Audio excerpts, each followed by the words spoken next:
This is not an exam question, where you just lose those 5 points.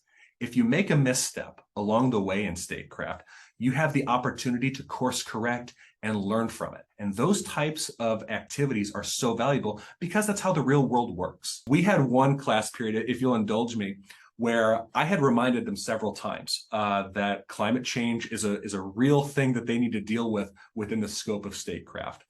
They were very intently focused on their own internal drama and trying to figure out their own path for their country, as you're wont to do. Well, eventually, we came to a class period where we were meeting on Wednesday, and I said, you have 75 minutes, and then Ice Mountain is melting, and there will be catastrophic and unknown effects for all of your countries. And we had an alarm going off on my phone every 10 minutes throughout the class period. And it introduced this real life, like ticking clock scenario. And they realized because we had pursued our own selfish interests and neglected these larger global issues, at some point the chickens come home to roost. Now, in real life, it doesn't always necessarily work out that way.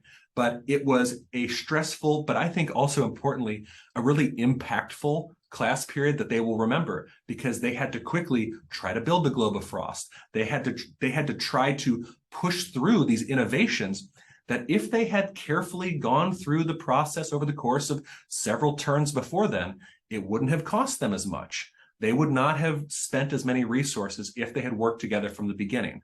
But that was an important lesson that they needed to learn, that there is a collective action problem, that no one was necessarily incentivized to spend all of their resources if no one else was going to contribute. This is the global commons.